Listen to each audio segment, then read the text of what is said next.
e invitaciones relacionadas con nuestras acciones y oportunidades de formación. Bueno, como ustedes saben, este espacio será grabado y luego quienes no se hayan podido conectar, sus colegas, amigos, colaboradores, podrán acceder a la grabación a través de nuestro canal de YouTube, cuyo enlace también podemos tenerlo en el chat. Bueno, hablemos entonces de nuestra agenda. Vamos a tener la posibilidad de tratar hoy el tema Diálogo y Saberes Interculturales como Principio para la Innovación Social en Salud, la experiencia Gaia. Tendremos en esta oportunidad al doctor Juan Carlos Preciado, él es abogado, asesor legal de la Fundación Gaia Amazonas, que en un rato tendremos la posibilidad de conocer y con quien podremos interactuar. Y después de eso, digamos que como lo hacemos en cada café virtual, vamos a conocer oportunidades para la sostenibilidad de iniciativas. Siempre compartimos datos importantes de convocatorias y posibles fuentes de financiación que puedan servir a organizaciones, a programas, a iniciativas innovadoras. Bueno, para darle la palabra a nuestro invitado, voy a poner sobre la mesa y voy a invitarlos a empezar a reflexionar a través de ese chat foro. La palabra interculturalidad. Ese es un concepto de gran importancia en ámbitos sociales, educativos, de salud y políticos también. Voy a compartirles algo sobre esto, y es que tuve la oportunidad de escuchar estos días a Tania Pariona, seguramente muchos la conocen, ella es lideresa quechua del Perú, y ella decía que estaba hablando un poco sobre la situación de COVID-19. Ella decía que ante la falta de voluntad política de los estados para favorecer el acceso a la salud en los pueblos indígenas, estamos buscando, se refiere a los pueblos indígenas, implementar acciones propias de tipo colectivo desde las comunidades y la solidaridad, desde la colectividad, evitando que el individualismo se imponga.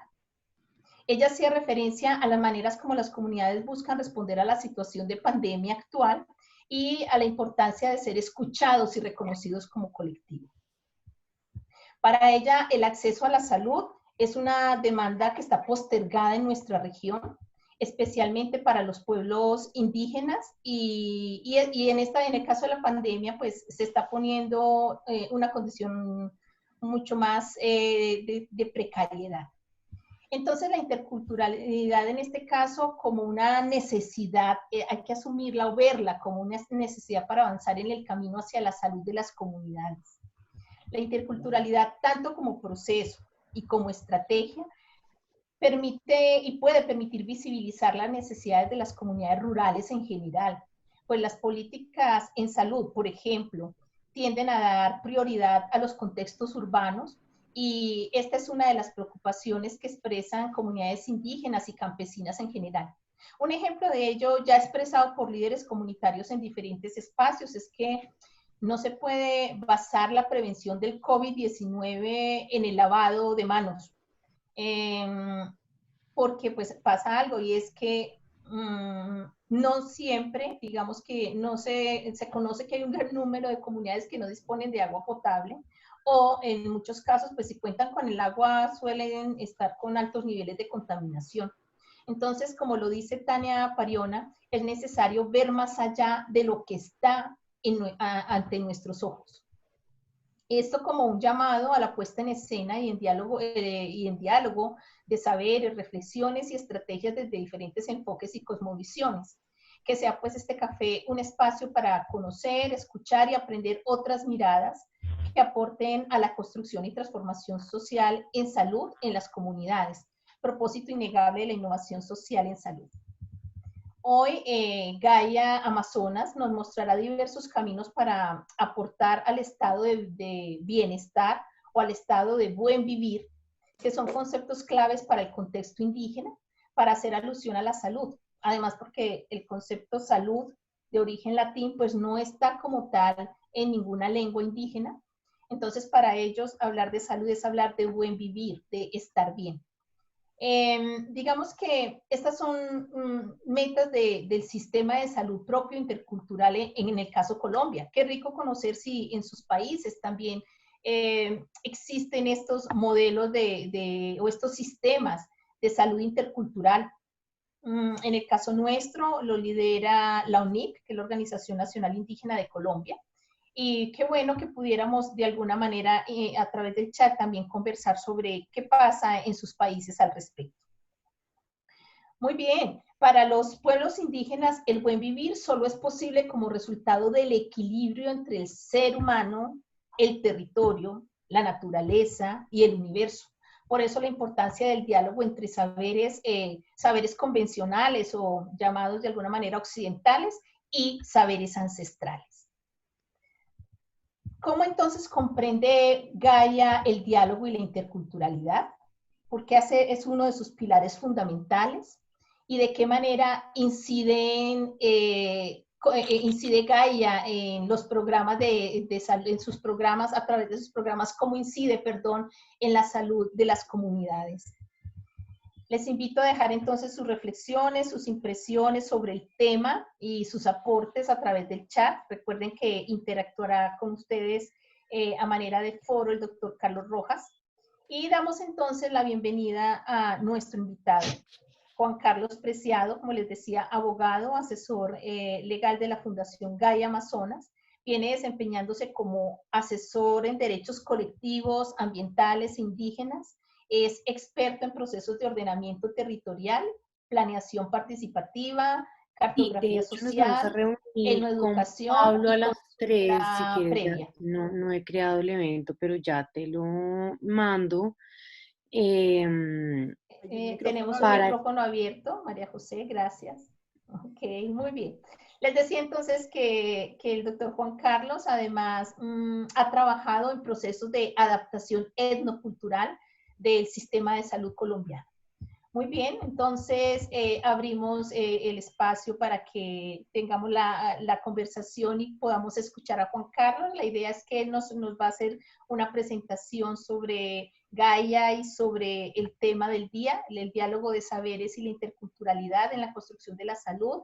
Y desde allí, pues nada, luego de su intervención, pues vamos a tener la posibilidad de que hagamos preguntas al respecto. Entonces, por ahora, les invito a cerrar sus micrófonos y a darle espacio para que pueda intervenir Juan Carlos Preciado. Muchas gracias y de nuevo bienvenidos y bienvenidas. Adelante, Juan Carlos, qué gusto tenerte con nosotros. Bueno, muy buenos días. Supongo que todos estamos como del mismo lado del planeta, entonces espero que todos estemos todavía en horas de la mañana. Y hago esta referencia porque pues que todas y todos estemos como en la misma hora, porque eso tiene mucho que ver con la interculturalidad, ¿no? Eso también tiene que ver con la interculturalidad. El territorio que habitamos, el lugar en el que estamos, la forma como lo percibimos, la posibilidad de valorar, digamos, el prisma desde donde otros ven el mundo, ven la realidad. Eso tiene que ver mucho con la interculturalidad. Y sobre todo, ahorita que estaba Diana mencionando el tema de interculturalidad y su conversación con una mujer indígena, esto, y el tema de salud es que esto está muy vinculado con la existencia misma de la vida. Yo quiero pues también hablar un poco, por supuesto, de Gaia Amazonas. Voy a compartir un poquito la pantalla para presentarles algunas ideas de Gaia. Ustedes me van a permitir tener un poquito de paciencia porque esto a veces no es fácil para mí, pero vamos a ver. Un poco esto. Digamos que para Gaia, el tema de la interculturalidad, ¿por qué es su punto de partida? tiene mucho que ver también con lo que ha sido nuestra historia de relacionamiento con los pueblos indígenas amazónicos y con la forma como hemos tratado de abordar la realidad o el mundo indígena o el mundo amazónico. Cuando digo el mundo indígena, no es el mundo indígena abstracto, es el mundo indígena concreto, amazónico. Es un elemento de la interculturalidad. Es reconocer a los otros en sus múltiples diversidades también. ¿Cómo lo hemos abordado? Nosotros durante mucho tiempo nos planteamos el asunto de comunicarnos con los pueblos indígenas y, y por lo general se tiene la tentación de decir los pueblos indígenas tienen un problema. Es decir, nosotros partimos de definir que tienen un problema. O sea, ya ahí hay una primer dificultad en la interculturalidad. Y es que no esperamos a reconocer cómo el otro, en este caso como los indígenas, mmm, asumen su cotidianidad o su mundo o el análisis de lo que estén viviendo, sino que partimos en general que tienen un problema. Entonces lo que hicimos, nuestro punto de partida fue ni siquiera decir que tenían un problema, sino intentar conocernos. Intentar conocernos, y eso fue un trabajo que nos llevó bastantes años, pues también el director de la Fundación, Martín Hildebrand, llevaba muchos años trabajando con indígenas amazónicos, y la historia de Gaia está muy vinculada con él. Y cuando empezamos a entrar a vincularnos otras personas con la idea de Gaia Amazonas, pues lo primero que tuvimos que hacer fue ir y tratar de conocernos, reconocernos, de darnos a conocer, de sentarnos en un espacio haciendo, digamos, el esfuerzo, el ejercicio de desligarnos de cualquier prejuicio, de cualquier idea previa. Y eso nos tomó un tiempo. Realmente, pues Gaia Amazonas es una entidad que lleva, pues en este momento, formalmente casi 30 años. Y los primeros años los pasamos en largas conversaciones con los indígenas. Mi caso personal, aprendí que los indígenas amazónicos, lo primero que le plantean a uno, pues cuando uno llega, es querer saber quién es uno. ¿Usted quién es? ¿Usted a qué vino? ¿Y usted cuánto tiempo se va a quedar para que podamos hablar? Y entonces plantearon unos elementos muy importantes de lo que es el diálogo intercultural. Primero es reconocernos mutuamente, saber quiénes somos el uno y el otro. Lo segundo es saber bueno, ¿a qué vino? ¿Usted qué quiere?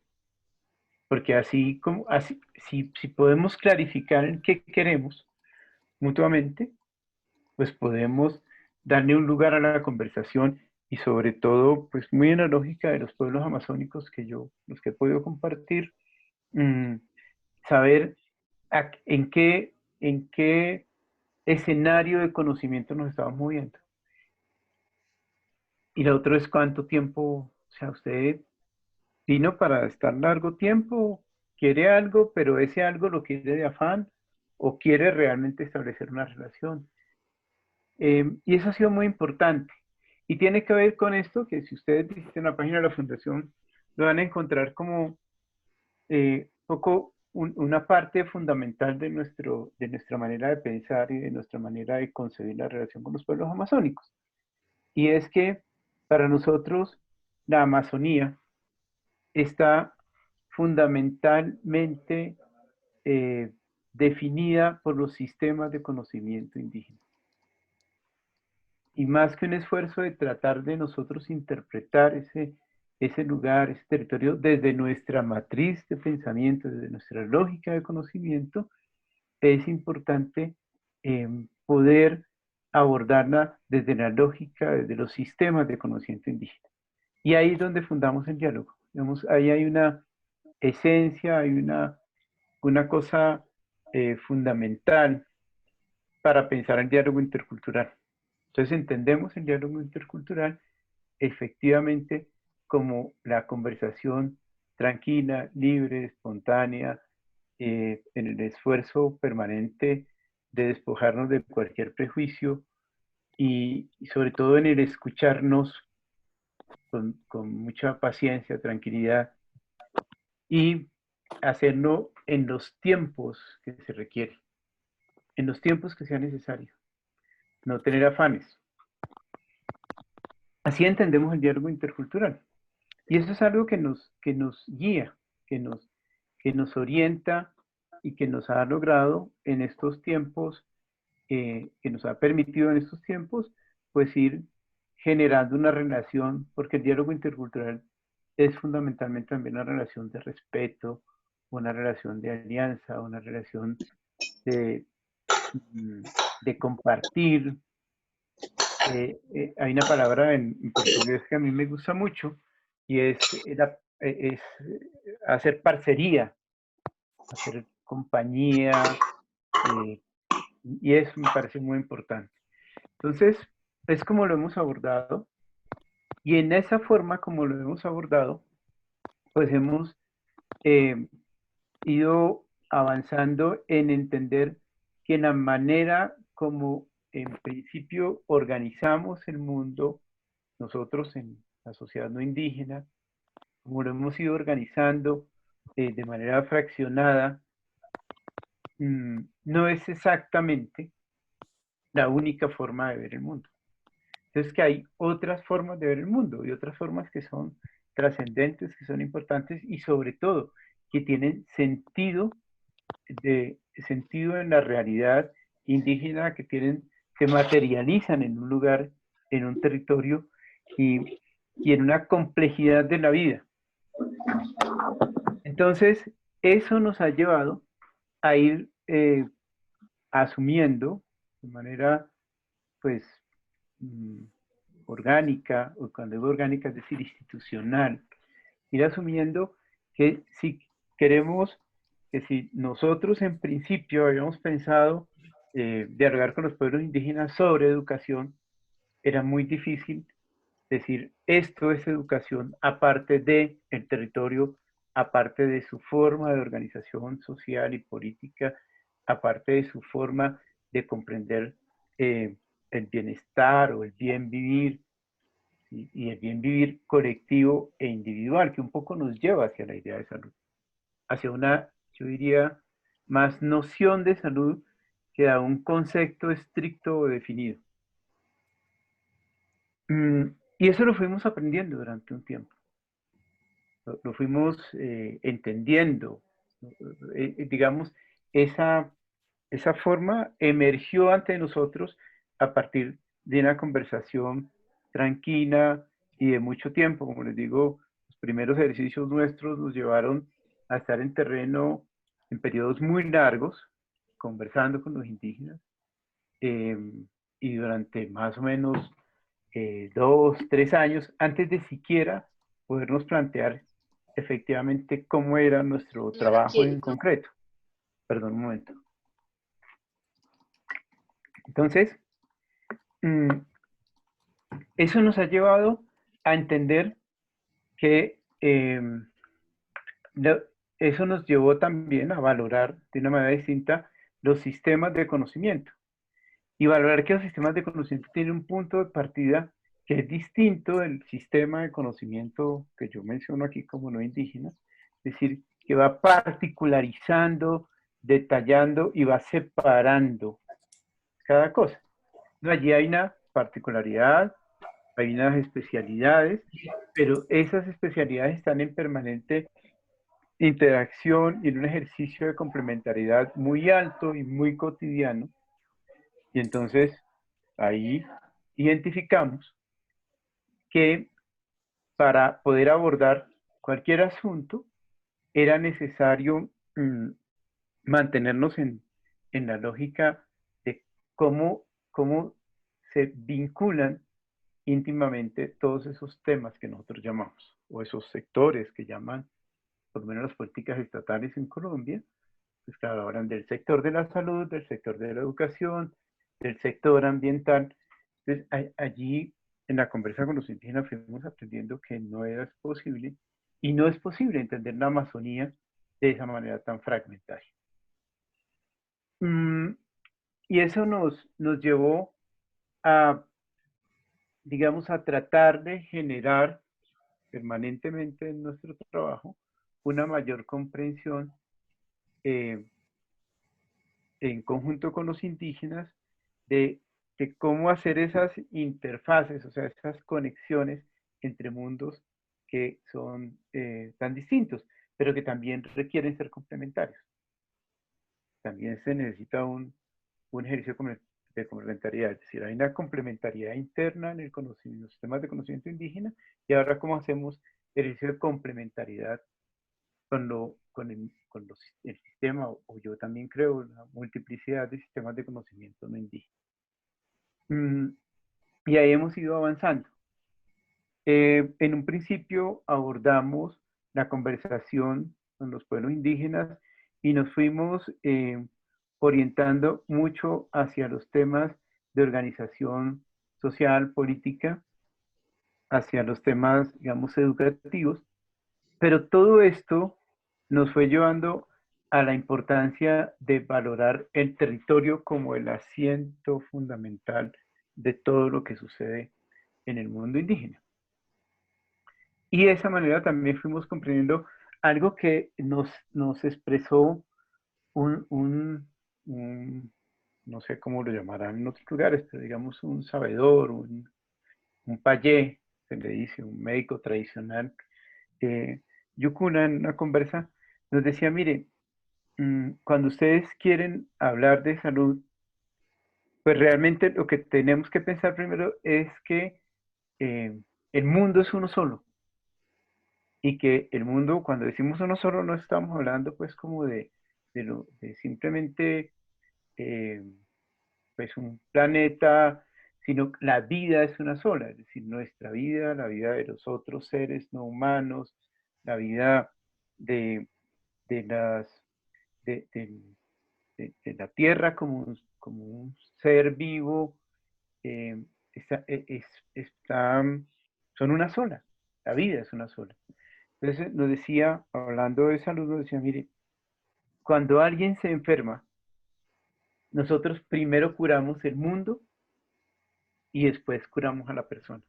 Después tratamos de ver cómo es que la persona evoluciona en ese mundo. ¿Qué es lo que ha pasado? ¿Cuáles son las relaciones que se han digamos, distorsionado, que se han afectado y cuáles son las relaciones que hay que restablecer?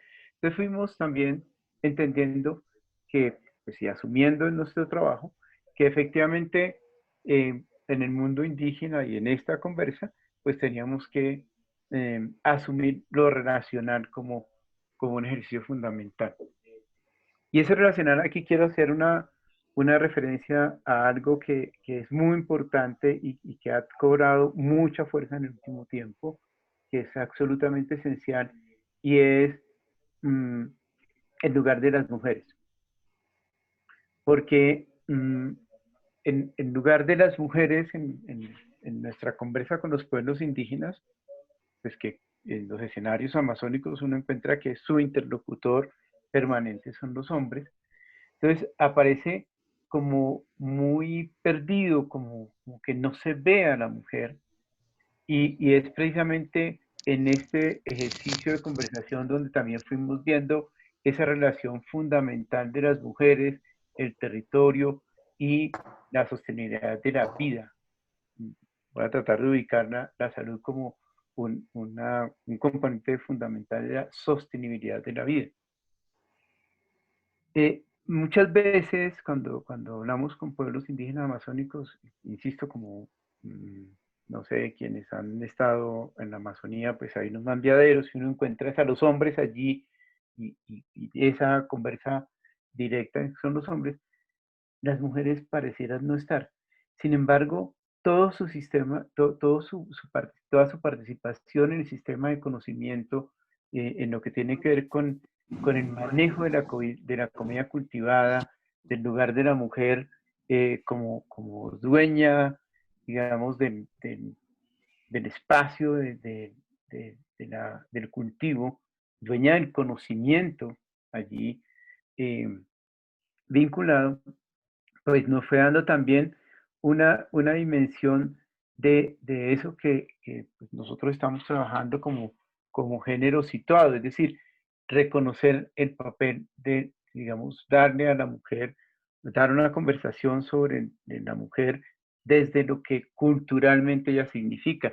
Anecdóticamente, mire, hay un río en el Amazonas colombiano, en Merití, Paraná, en el que yo pues, tuve la posibilidad de vivir varios años, y allí me di cuenta de algo. Cuando a los hombres se los llevaron para la cauchería y para las pieles, y en este tiempo muy pues, terrible, en que cogían a los hombres y se los llevaban 6 meses y los tenían allá esclavizados, pues con el endeude, quien sostuvo la cultura fueron las mujeres. Y eso es una cosa realmente importante, porque si los hombres son los que hacen los rituales, si los hombres son los responsables de una parte importante de los rituales, entonces, ¿cómo sobreviven los rituales?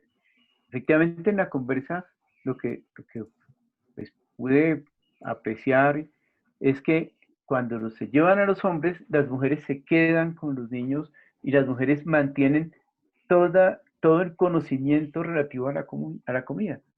Y cuando los hombres pueden volver, entonces esa posibilidad, ese sistema alimentario autónomo les permite recuperar el escenario de autonomía cultural y autonomía política. Entonces, estoy tocando todos estos elementos porque son elementos para nosotros muy importantes del diálogo intercultural. Es decir, es el ejercicio de tratar de desprendernos de nuestra idea, por ejemplo, bueno, y si las mujeres no están en el Mambiadero, ¿por qué no están?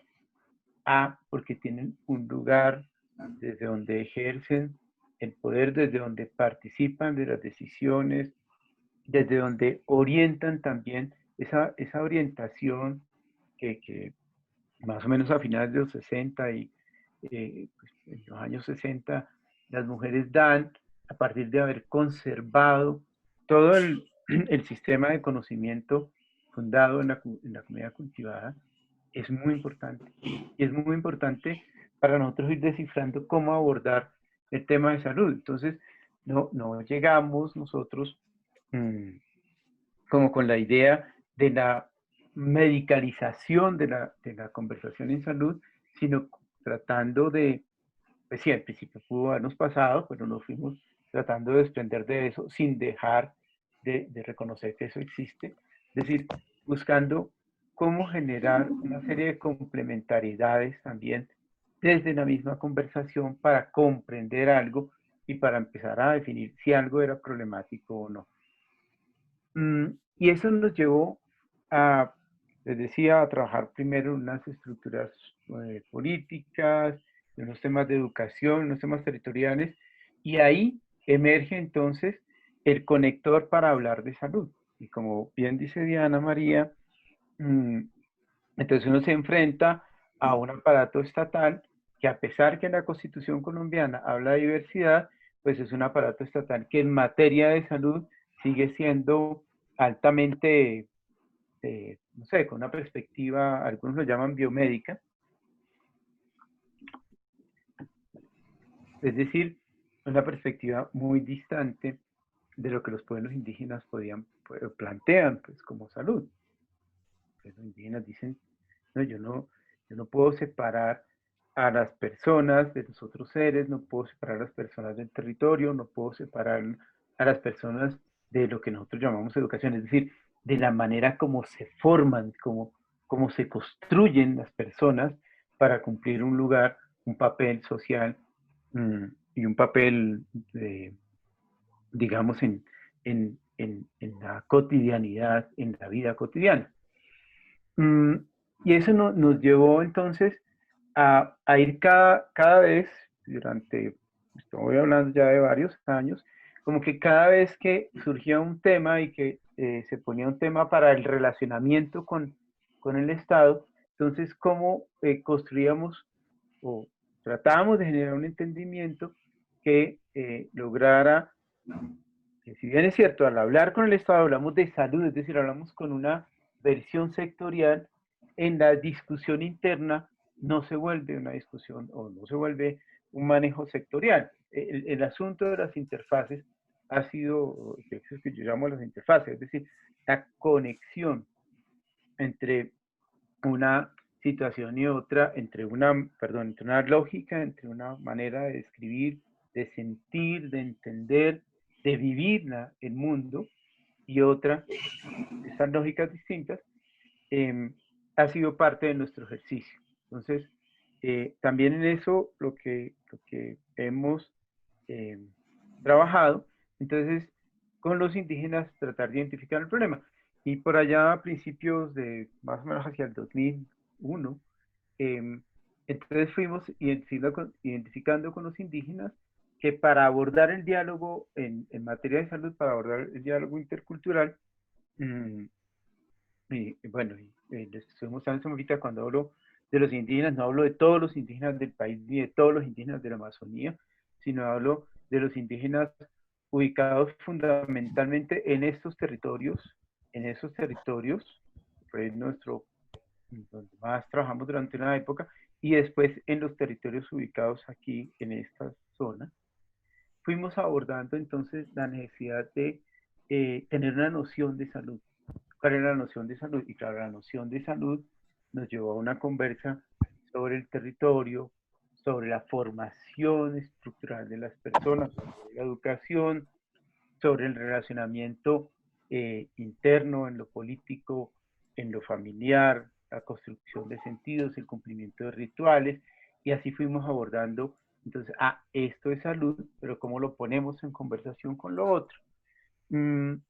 Y ahí, entonces, lo que hicimos fue generar un acuerdo de, listo, ustedes vamos a tratar de compartir cómo se ve este tema o cómo se ve este asunto en mundos distintos. Entonces, los indígenas nos contaron cómo lo veían ellos y nosotros le contamos, entonces, que pues la salud se veía de esta manera, funcionaba de esta manera, y que el Estado colombiano había creado toda una pues, estructura bajo la lógica de un sistema integral de seguridad social, y que eso se fundaba en una serie de conceptos y, digamos, tenía un marco normativo que en últimas terminaba definiendo cómo se entiende la salud. De ese diálogo, entonces surgió una idea, y entonces para poder construir el mecanismo de relacionamiento, para podernos entender, vamos a tratar de identificar el punto de partida de la conexión. El sistema de seguridad de salud en Colombia, hoy en día, la referencia que hacía Diana María sobre el SISPI, que significa Sistema Indígena de Salud Propia e Intercultural, que es lo que están construyendo los indígenas, como bien dice ella, con el liderazgo de en Colombia hay 5 grandes organizaciones nacionales. En la Amazonía, la organización representativa es la OPIAC, la Organización de Pueblos Indígenas de la Amazonía Colombiana. Hay otra organización que es la ONIC, que representa una cantidad muy importante de los pueblos indígenas de Colombia, pero más en la zona andina, en la costa Caribe, el Pacífico. Bueno, hay 5 grandes organizaciones, como decía, están en esa lógica de construcción del SISPI.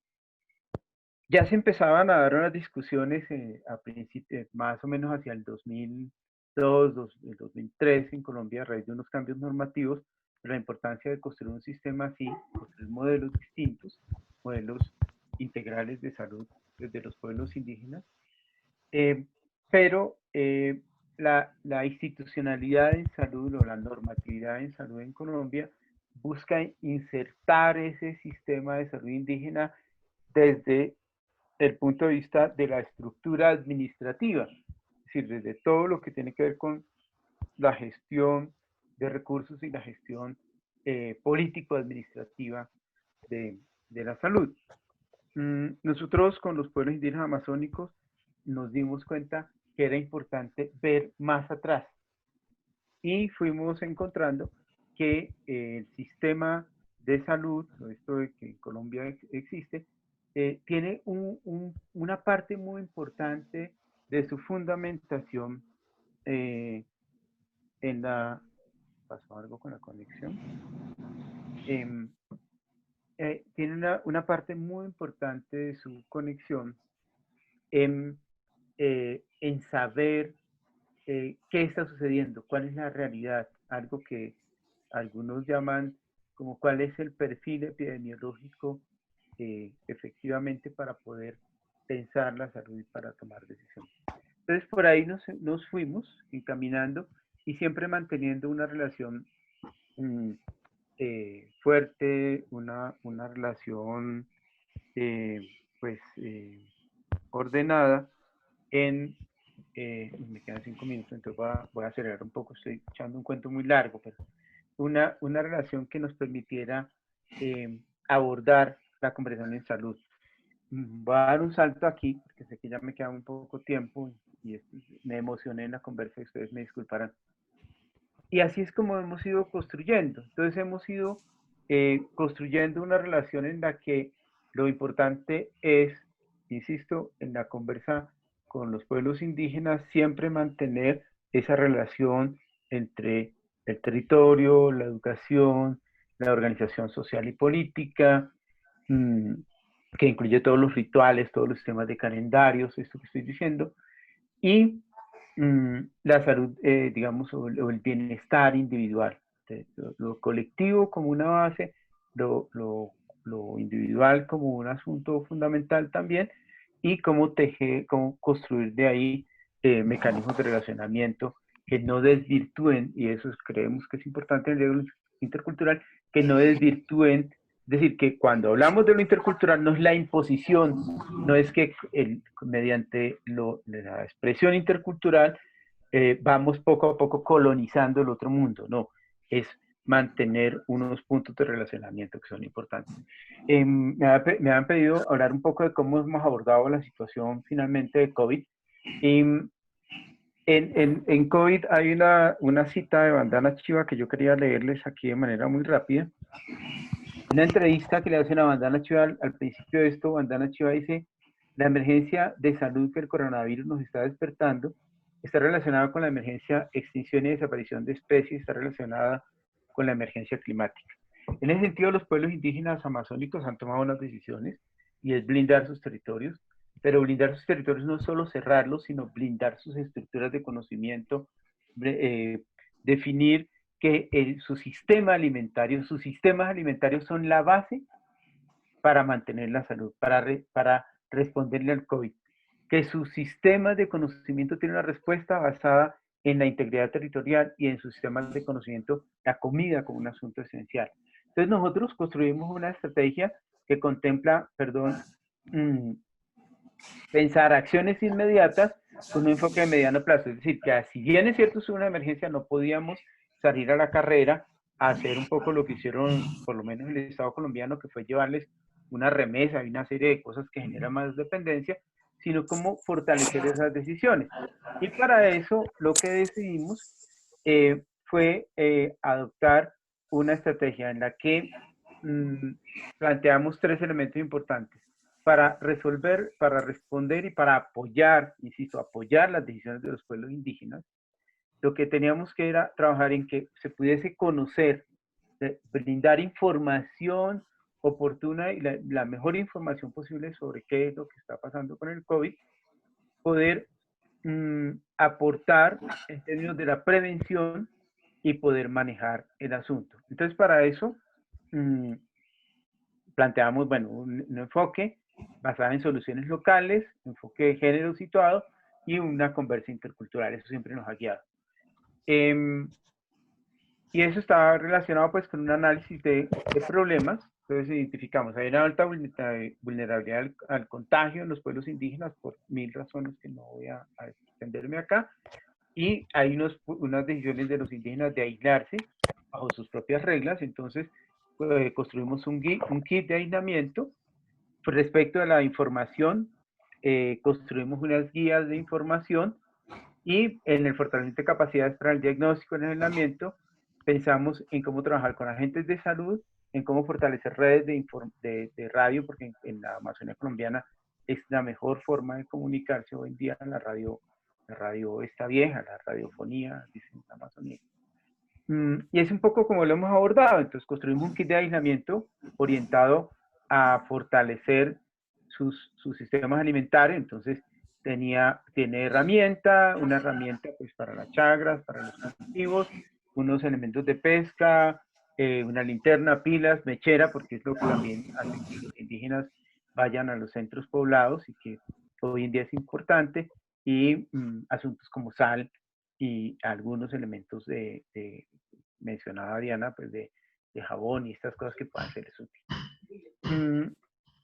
Construimos unas guías de trabajo, unas guías orientadoras donde damos información sobre qué es la enfermedad, más o menos de dónde viene, más o menos qué se sabe de ella, porque los indígenas y los médicos tradicionales, su gente de conocimiento, necesita esa información para tomar decisiones. Y nosotros no les podemos decir así se maneja, sino que ellos tienen que decidir a partir de la información que tengan.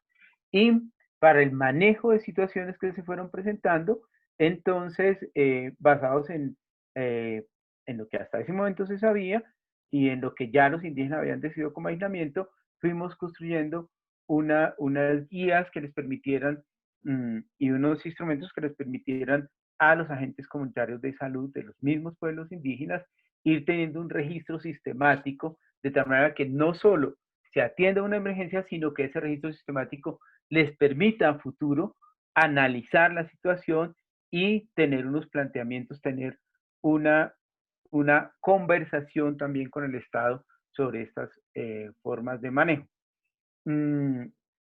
Y digamos que eso es más o menos, entonces la construcción de un sistema de información que es basado en lo que ocurre ahora, los pueblos indígenas podrán tener, estamos apoyando también con un sistema de información, estamos haciendo digital, que los pueblos indígenas tengan a futuro todo documentado lo que se ha hecho hasta ahora. Nosotros tenemos conocimiento que hay pueblos indígenas que con plantas medicinales, con manejo local, han logrado atender la situación. Yo me voy a devolver un momentico al mapa para decirles que, por ejemplo, en esta zona, esto me va a tomar un tiempo, acá. En esta zona que les voy a tratar de señalar con el cursor, acá, miren, acá en esta zona hay unos pueblos indígenas, Muru, Muina y Boras, y ellos han logrado, tenemos conocimiento por sintomatología, y hace poco hicieron un tamizaje del departamento de Amazonas, que no sabemos el resultado, pero por sintomatología ellos identifican que han tenido COVID, y han logrado hacer un manejo realmente excepcional de la situación. Murieron 2 viejos, pero de resto han logrado con plantas medicinales y con un ejercicio que además, contado por ellos mismos, es maravilloso, porque dicen, hemos aprendido los blancos. Entonces tenemos nuestras plantas, tenemos todo nuestro manejo, pero también cuando alguien se va al monte, pues tiene un plástico y se lleva el plástico y sabe que no se puede mojar si llueve, porque eso es una manera de protegernos. Yo sé que es una conversación un poco acelerada, les he tratado de contar una historia larga, les agradezco y pues aquí voy a estar para que conversemos, más una conversación. Muchas gracias, Diana, y a ustedes todos por escucharme este rato. Gracias, Juan Carlos. Una excelente presentación. Creo que tocas puntos muy importantes para contextualizar en el marco de lo que busca la innovación social en salud, porque para muchos podría inicialmente sonar como, bueno, y la interculturalidad, ¿cómo lo vamos a vincular con el tema de la innovación social en salud? Hablar de innovación social en salud es hablar de procesos colectivos, es hablar de la vinculación de la diversidad, de la vinculación y la articulación de lo comunitario al momento de identificar, como dice Juan Carlos, el problema con ellos. De alguna manera, ahí está siempre sobre la mesa la discusión de que no trabajamos para ellos, no trabajamos en ellos, no identificamos problemas de ellos. Nosotros lo que buscamos para poder generar esos procesos de transformación social en salud, en este caso, es buscar, identificar con ellos, trabajar con ellos, encontrar con ellos también las alternativas. Miren qué interesante poder pensar en que hay soluciones que emergen de ellos mismos y que son innovadoras porque poco se está pensando en esta alternativa, pero ellos nos están proponiendo sus propias iniciativas y nos están dando el camino para pensar cómo manejar situaciones como la del COVID. El COVID es un ejemplo para pensar muchas otras, podríamos pensar en muchas otras situaciones, no solamente de salud, también de educación, también de acceso a salud, por ejemplo, que es un asunto, digamos, de problemática para la región, para los países de medianos y bajos ingresos, siempre esta será una problemática. Muy bien, muchas gracias. Vamos a ver entonces preguntas. Carlos, ¿cómo vamos con las preguntas en el chat? Empecemos entonces a recoger para tener un espacio más o menos de 7 minutos para conversar. Adelante, Carlos, preguntas. Bueno, bien, nuevamente agradecerle a Juan Carlos y felicitarlo pues, por ese trabajo tan bonito que nos ha compartido.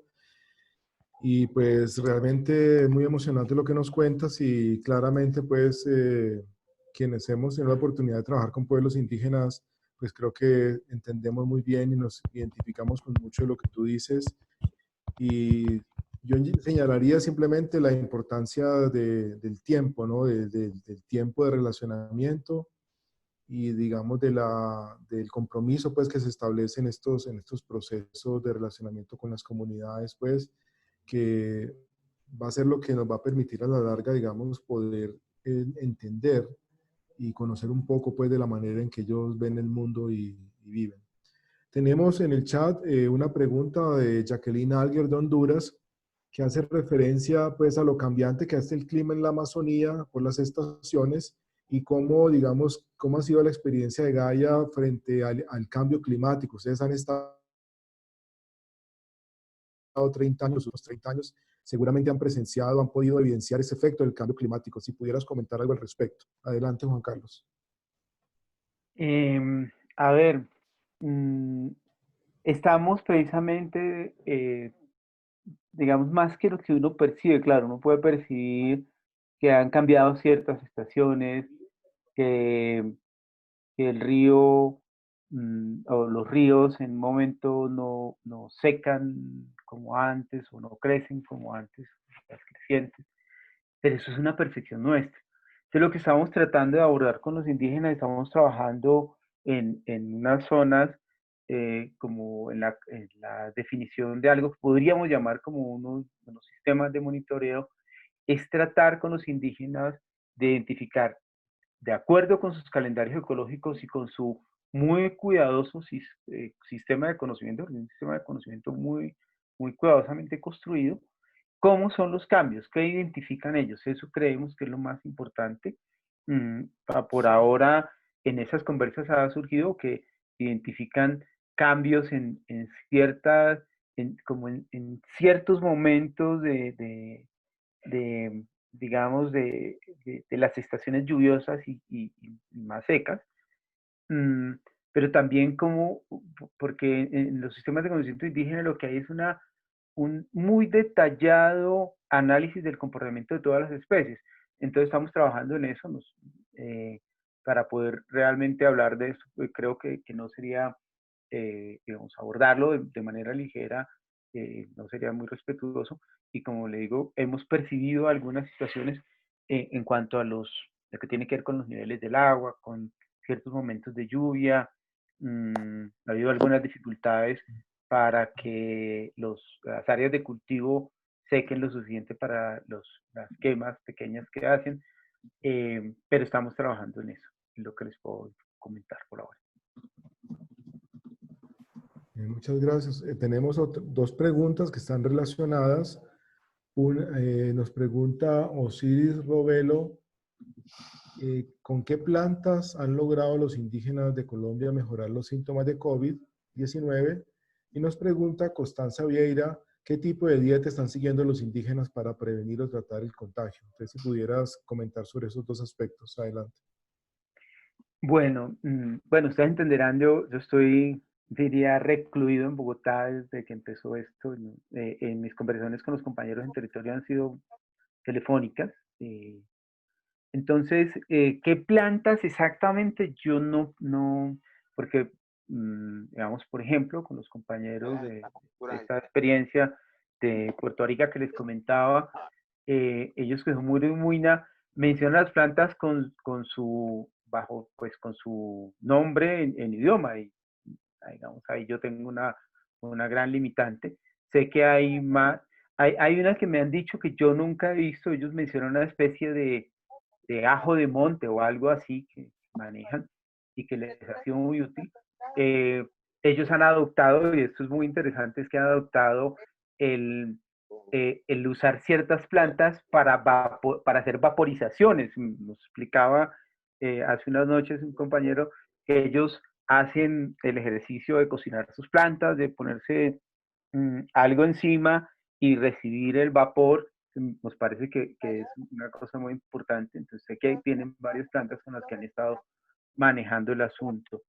¿Qué tipo de dieta? Pregunta Constanza, una amiga muy querida además. em, ¿Qué tipo de dieta están siguiendo los indígenas para aprender a tratar el contagio? Mire, lo que yo les puedo decir es que también en conversaciones con otros compañeros más de Apaporis, de otras zonas, eh, ellos tienen como unas dietas para la gripa. Hay algunas frutas, por ejemplo, que no se pueden tomar, no se pueden consumir cuando hay gripa, porque producen rasquiña en la garganta y entonces están, digamos, limitadas. Hay algunos tipos de peces que están limitados también por unas características muy específicas, y sé que están aplicando ese tipo de dietas alimentarias, es decir, están tomando muchas precauciones muy por el camino de lo que ha sido la gripa. Y les cuento que, por ejemplo, los indígenas amazónicos hace algo más de 30 años se enfrentaron una situación muy compleja eh, con la tosferina, que se dice, y, y ellos pues no solo se aislaron, sino que tuvieron un manejo, y creo que eso les ha servido mucho también para este momento. Muy bien, y tenemos unas dos últimas preguntas para terminar. Nos pregunta María Lucía si el concepto de género situado en la producción de estudios de género de otros autores. Y finalmente nos preguntan, en la experiencia de ustedes, cómo se va sistematizando con las comunidades los consensos a los que se va llegando, los consensos que se establecen entre las partes. Y ya con eso cerraríamos las preguntas. Cualquier otra pregunta que quede nos la hacen llegar y el equipo de CIDEI se encargará de darle respuesta más adelante. A ver, Carlos, primero quiero preguntar si me están escuchando bien, porque a veces yo escucho entrecortado. No, te escuchamos bien. Perfecto, gracias. Respecto de lo de género situado, sí, efectivamente, yo no soy experto en el tema, tengo que decirlo, es algo que he ido aprendiendo también en la fundación. Hay un equipo, y hay un equipo, no voy a decir solo de mujeres, hay, pero, muy liderado por compañeras que han estado trabajando el tema, y es de quienes también hemos aprendido. Es decir, cuando hablamos de lo intercultural, es cómo aprendemos de los indígenas, de nosotros mismos, pues incluso de lo de esta multitud también de especialidades nuestras que se ha requerido acá. Tengo formación en Derecho, pues tenemos compañeros formados en Biología, compañeros formados en temas de salud, compañeros formados en Antropología. Y sí, es como, es un poco la idea que el asunto de los roles de género tiene que precisarse muy en función del lugar, y el lugar no me refiero solo a un lugar físico, sino el lugar cultural. Entonces, sí es un concepto que hemos ido desarrollando, hemos ido trabajando y apropiándolo, porque pues, en lo que entiendo, una de las esencias del género situado es que uno se sitúe en un lugar, se sitúe culturalmente para poder hablar de este tema. Estamos en la construcción de unos también documentos orientadores que por supuesto de eso en la página web de la fundación. Hay unos links a unos videos que hemos estado trabajando, o que ha estado trabajando una compañera explicando el tema, y estamos trabajando en construir documentos, y si tiene a la compañera María Lucía que está preguntando, efectivamente sí estamos basándonos en algunos aspectos teóricos, pero también mucho en la conversación con los indígenas para tratar de darle un sentido, un lugar a la idea de género en nuestro trabajo, en nuestro relacionamiento con los pueblos indígenas. Respecto de lo que pregunta Perla sobre cómo se va sistematizando con las comunidades los consensos que se tienen, bueno, esto ha sido un trabajo de largo aliento. Nosotros pues también pues nos hemos preguntado cómo hacerlo, porque los indígenas, la palabra es fundamental, o sea, papel es el papel, pero realmente lo que hablamos es lo que importa. Entonces hay como dos formas de sistematizar. Uno, el generar unos documentos permanentemente con las autoridades indígenas, con las formas de organización de los gobiernos indígenas. Hemos ido construyendo acuerdos permanentes. De cada, digamos, ejercicio que hacemos se trata de levantar una memoria. Hay unas actas también que se levantan en cuanto a lo que, en lo que vamos trabajando. Pero hay otra cosa, y es que ese también en nuestra memoria como, digamos, oral, también hemos aprendido de la importancia de la memoria oral, y sobre todo el valor de la palabra. Y entonces hay como esos ejercicios de sistematización. Muchas veces uno llega a comunidades y hay gente que, bueno, participó hace 20 años de conversas, y reconstruimos permanentemente la conversación también para saber cómo vamos respecto a lo que hemos trabajado. En lo que tiene que ver con el gobierno, tenemos digamos, ya con el relacionamiento con el Estado colombiano y con los demás de nosotros, el resto de la sociedad. Los indígenas han construido, por ejemplo, planes educativos, en el caso del Miriti, planes educativos de hace 20 años.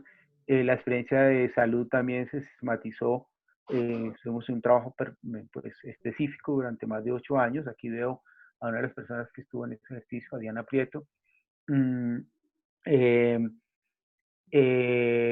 han construido, hay toda una serie de documentos de, por ejemplo, sistemas de ordenamiento territorial ambiental que ya están documentados, o el apoyo que le hemos brindado a la construcción del régimen especial de manejo de la PAPORIS. Hay varios elementos de sistematización, documentos que están ahí ya trabajados, construidos con los indígenas, ordenados, y hay planes de vida que también hemos trabajado últimamente. Eso les puedo contar. Muchas gracias. Carlos, muchísimas gracias. Carlos, también muchas gracias por la moderación del chat, y a todos por la intervención. Lamentablemente el tiempo siempre nos apremia, así que de manera muy sucinta, Juan Carlos, muchas gracias. Has planteado cosas muy importantes que aportan a estos procesos de transformación social en salud. Pensar, por ejemplo, en frases como primero curamos el mundo, después a las personas. El tema de nos hemos protegido con nuestras plantas y hemos aprendido de los blancos. También es la hora de que los no indígenas aprendamos de los indígenas. También es la hora que nosotros pensemos cómo innovar de la mano con ellos. Pero cuando hablamos de la interculturalidad, también quiero, si bien hemos hablado mucho de indígenas en este caso, de la construcción con ellos, de lo cultural, que es muy importante, por favor, metamos en ese paquete de la construcción colectiva también a todos los otros colectivos, también esas otras cotidianidades que son fundamentales, también todos esos otros contextos urbanos y rurales con los que nos encontramos y con los que podemos construir conjuntamente y de manera colaborativa. Ese es el llamado a que pensemos que a veces no hay que sentarse a pensar y a inventar el agua tibia, sino escuchar a otros que saben cosas que yo no me he permitido ver. ese es el llamado en este día. Bueno, quedarían muchas cosas por conversar y por discutir. En el chat podemos mirar si hay preguntas que quedan pendientes, pues podemos mirar con Juan Carlos para que puedan responderse. Todas las intervenciones son valiosas, todo es bienvenido. Vamos entonces para cerrar. De manera muy rápida, Caitlin, nuestra comunicadora, siempre comparte un par de posibles convocatorias que puedan ser útiles para todos en este momento, para difundir lo que hacemos y también pues para ayudarnos con posibles fuentes de financiación. Adelante, Caitlin. Bueno, hola, muy buenos días. ¿Me escuchan bien ahí? Muy bien. Bueno, primero, muchísimas gracias por acompañarnos en nuestro cuarto café virtual y por supuesto a Juan Carlos por brindarnos todo su tiempo y su experiencia. Ahora sí vamos con el espacio para compartirles las convocatorias. Primero queremos compartirles la convocatoria del Programa Especial de Investigación y Entrenamiento en Enfermedades Tropicales. Esta es una convocatoria de investigación generando evidencia para fortalecer la intersectorialidad y los esfuerzos de investigación de género en la prevención y control de enfermedades infecciosas. Uno de sus objetivos es generar evidencia sobre las desigualdades de género que se cruzan con la epidemiología, prevención y control de enfermedades infecciosas, así como sobre el género y la intersectorialidad aplicados en los procesos de investigación de la implementación. También es estimular los esfuerzos de investigación intersectorial de género para la prevención y el control de las enfermedades infecciosas. Su público objetivo está principalmente dirigido a instituciones de los Países Bajos y medianos ingresos que trabajan en salud pública, investigación sobre género e intersectorialidad, investigación de la implementación y prevención y control de las enfermedades infecciosas. En el contexto de las enfermedades infecciosas, los estudios de investigación pueden centrarse en, por ejemplo, explorar cómo las dinámicas sociales y relacionadas con el género influyen en las enfermedades, por qué y cómo, en el estudio de la intersección del género con otros aspectos sociales para entender la marginación y la desventaja en el acceso a los servicios de salud, los ejes de desigualdad en la prestación y acceso a los servicios de salud, las formas en que el género y otros ejes de desigualdad forman indicadores de bienestar individual o a nivel hogar, entre otros enfoques que también van a poder explorar en el enlace que les dejamos aquí anexo en esta diapositiva. La evidencia generada servirá de base para la investigación y los programas de TDR y puede influir también en iniciativas de investigación de la implementación futura y su aplicación en la política y la práctica. Podemos ver aquí también la financiación pueden tener hasta máximo 3 instituciones individuales o una propuesta de consorcio institucional de varios países y tendrá un monto máximo de $2.000 por una duración de proyecto máximo de 18 meses. La fecha límite para aplicar esta convocatoria es el 17 de agosto y en este enlace van a poder conocer más detalles de esta oportunidad. La segunda que les queremos dar es la tercera competencia anual de lanzamiento de innovaciones, que en esta ocasión se centrará en soluciones innovadoras para mejorar la salud y el bienestar actual y futuro de los niños en entornos de bajos recursos para un mundo más saludable y sostenible. Cabe resaltar pues que estas innovaciones pueden estar dirigidas o pueden estar enfocadas en temas de, por ejemplo, COVID-19, cambio climático y efecto en humanos y animales, malaria, mitigación de enfermedades por medio de vacunas, entre otras, y deben caracterizarse también por ser comercializables, escalables y arraigadas en el rigor científico. Está dirigido a individuos o equipos que actualmente trabajen y residan en países de bajos y medianos ingresos o que tengan un socio que resida en uno de estos países que por supuesto esté en colaboración con el proyecto. Al final se van a seleccionar 5 finalistas para avanzar en la competencia final. Esta va a ser una competencia interactiva, es decir, que la puntuación no solamente la van a dar los jurados, sino que también lo van a dar la audiencia y va a tener un primer premio de $10.000, un segundo lugar para $5.000, el tercero, cuarto y quinto va a obtener $1.000 y una bonificación de 500 para el favorito del público, porque como les digo, es una competencia que va a ser totalmente interactiva. La fecha límite para enviar la innovación es el 11 de agosto y también van a poder encontrar muchos más detalles de esta oportunidad en el enlace que les vamos a dejar adjunto. Y la tercera que les queremos compartir tiene que ver con la Jornada Iberoamericana Virtual, Coronavirus y Salud Pública. Este se da con el objetivo de aprender de las respuestas de los diferentes países, regiones y comunidades y comprender cómo se puede aportar de manera efectiva en los sistemas de salud para poder afrontar los próximos retos que vienen después de esta pandemia sanitaria a nivel mundial. Las líneas temáticas son 5, son las que podemos ver aquí en pantalla y se pueden presentar 2 tipos de comunicación. Estas pueden ser de trabajos científicos o experiencias innovadoras. Y se puede presentar también cada una de ellas en 2 formatos distintos, en video o póster electrónico. Cada uno tiene diferentes criterios de evaluación dependiendo tanto del tipo de comunicación como del formato de comunicación en el que esté la propuesta. Los premios van a ser a mejor comunicación científica y mejor experiencia innovadora, y la recepción de las comunicaciones es hasta el 7 de septiembre de 2020.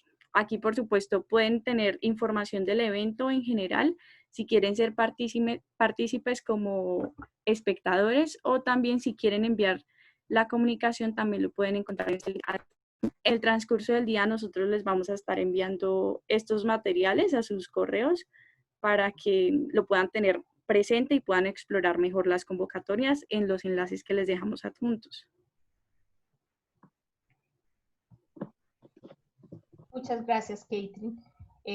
Bueno, son oportunidades que siempre compartimos con ustedes. Esa es una de nuestras misiones, fortalecer, contribuir a que en la región se generen alianzas colaborativas y, por supuesto, que vayamos accediendo a una cantidad de iniciativas que existen, que son innovadoras, que transforman realidades sociales en salud, pero que no las conocemos. Este es el espacio para hacerlo. Así que finalizamos este café virtual, invitándolos a tener en cuenta eso, que esta es, digamos que tiene como sus objetivos este espacio, ser un canal para las voces de innovadores, de investigadores en el tema, y que por lo tanto pueden dar a conocer sus iniciativas y experiencias para que seamos cuna de proyectos y acciones colaborativas en pro de la transformación social en salud. Anímense, pueden escribirme a mi correo dmcastro@ciden.org.co, Catherine lo estará poniendo en el chat, para expresar su interés de ser invitado como panelista en el café, para mirar la posibilidad y generar espacios de discusión y de conversación alrededor de nuevas iniciativas. Bueno, hay una frase de Dalai Lama muy pertinente para esta sesión, y es: casi todas las cosas buenas que suceden en el mundo nacen de una actitud de aprecio por los demás. Así que bienvenido el diálogo de saberes, bienvenida la conversación intercultural, entre lo no indígena, lo indígena y cualquier otra postura diversa. Invitamos a la diversidad de conocimientos y de saberes para pensar entonces en los procesos de transformación al que nos dedicamos todos de una u otra manera. Que tengan un excelente resto de día y muchas gracias por aceptar este llamado, y como les decía en el chat, nuestra próxima invitación es en octubre. Cada 2 meses nos encontramos en este espacio con una temática diferente. Que tengan un excelente día y muchas gracias. Hasta luego. Gracias, Juan Carlos. Gracias por tu participación. Excelente tu presentación. Igual, Carlos Rojas, muchas gracias por tan interesante manejo del chat y por tus interpretaciones y análisis. Que tengan un excelente día. Hasta luego. Muchas gracias a todas y a todos. Un abrazo. Gracias a ustedes. Hasta luego, gracias. Gracias, feliz día.